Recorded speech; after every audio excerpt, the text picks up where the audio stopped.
नमस्कार दोस्तों, आप सभी लोगों का स्वागत है आपके अपने YouTube channel legal adviser AM में, जहां हम सभी लोग लॉज और बाय लॉज पर चर्चा करते हैं। आपसे निवेदन है कि चैनल को लाइक, शेयर, सब्सक्राइब अवश्य करें। कमेंट में अपनी राय ज़रूर दें।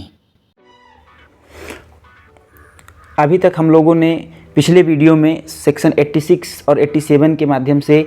कॉजिंग ऑफ मिसकैरेज से संबंधित कुछ प्रोविजंस पढ़े हैं। कुछ जो प्रोविजंस शेष रह गए हैं उसको आज हम लोग सेक्शन 88 के माध्यम से देखेंगे कि इस सेक्शन 88 में मिसकैरेज को लेकर के, गर्भपात को लेकर के क्या प्रोविज़न भारतीय न्याय संहिता में किया गया है।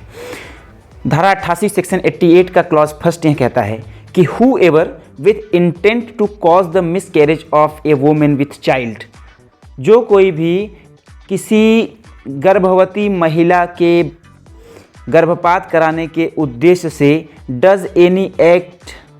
कोई कार्य करता है which causes the death of such women, जो उस महिला की मृत्यु कारित कर देता है। समझिएगा कि अगर आप किसी महिला की सहमति के साथ भी उस महिला का गर्भपात कारित कराते हैं या ऐसा कोई कार्य कारित करते हैं जिससे उसका गर्भपात होना निश्चित हो जाए, संभव हो जाए, और ऐसे कार्य के फर्दरेंस में, ऐसे एक्ट के फर्दरेंस में अगर उस महिला की डेथ हो जाती है, जिस महिला का मिसकैरेज कारित करने के लिए, उसका गर्भपात करने के लिए ऐसा एक्ट किया गया था, तो उस एक्ट के फर्दरेंस में अगर उस महिला की डेथ कारित हो जाती है, कॉज हो जाती है, तो ऐसा व्यक्ति जिसने ऐसे एक्ट की कंसेंट दी है या जिसने वॉलंटरली या उस इंटेंशन के साथ वो कार्य किया है गर्भपात कारित करवाने वाला, शैल be punished with imprisonment of either description, तो उसे दोनों में से किसी भी भांत की कारावास फॉर ए टर्म विच में एक्सटेंड टू 10 ईयर्स, जिसे 10 वर्ष तक की अवधि के लिए बढ़ाया जा सकता है और जुर्माने से भी दंडित किया जाएगा। आप ध्यान देंगे इसमें डॉक्टर भी इंक्लूडेड हैं कि अगर किसी महिला का गर्भपात कारित करने के उद्देश्य से इंटेंशन से अगर वो कोई कार्य करते हैं और उस कार्य के फर्दरेंस में, उस कार्य के परिणाम स्वरूप उस महिला की मृत्यु होती है, तो आपको 10 साल तक के किसी भी भांत के कारावास और जुर्माने से दंडित किया जाएगा। अब देखते हैं इसका क्लॉज 2 यह कहता है कि where the act referred to in sub section 1, जहाँ की कोई कार्य जो कि धारा 88 सेक्शन 88 के सब क्लॉज 1 में परिभाषित है, is done without the consent of the women, वह महिला की इच्छा के विपरीत किया गया है, महिला की सहमति से नहीं किया गया है, तो shall be punished either with imprisonment for life और with the punishment specified in said subsection, तो उसे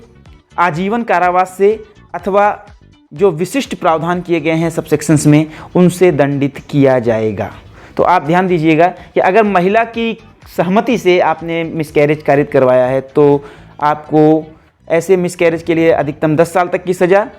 और अगर महिला की इच्छा के विरुद्ध आपने उसका मिसकैरेज करवाया है और ऐसे में उस महिला की डेथ हो जाती है तो आपको आजीवन कारावास तक की सज़ा हो सकती है, या इस सब सेक्शन में जो स्पेसिफाइड पनिशमेंट है यानी कि 10 साल तक के किसी भी भांति के कारावास से, उससे आपको दंडित किया जाएगा। इसका जो एक्सप्लेनेशन है वह यह कहता है कि it is not essential to this offence that the offender should know that the act is likely to cause death. यहाँ पर यह कहा गया है कि इस धारा में इस बात का कोई भी महत्व नहीं है कि जो अपराधी है, जो ऑफेंडर है, जो अभियुक्त है, वह यह जानता हो कि ऐसा कार्य करने से महिला की मृत्यु होगी अथवा नहीं। यानी कि मृत्यु होने का ज्ञान होना या ना होना इस धारा के अंतर्गत अपराध कारित होने या सिद्ध होने के लिए कारण नहीं बन सकता है। यानी कि अगर आपने मिसकैरेज कारित करने के उद्देश्य से कोई भी कार्य किया है, अब आप चाहे यह जान रहे हो या ना जान रहे हो कि वह महिला मर सकती है या नहीं मर सकती है,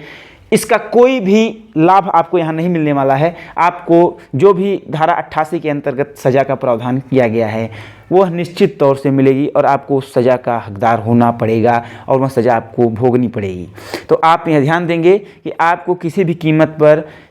कोई भी ऐसी महिला जिसकी लाइफ जो है उस वॉम्ब की वजह से, उस भ्रूण की वजह से, उस गर्भ की वजह से डेंजर में नहीं है, उसका मिसकैरेज नहीं करवाएंगे, चाहे वह आप महिला की सहमति हो अथवा नहीं हो। धन्यवाद। कमेंट में अपनी राय अवश्य देंगे, क्वेश्चन एराइज करिए, लाइक शेयर सब्सक्राइब करिए।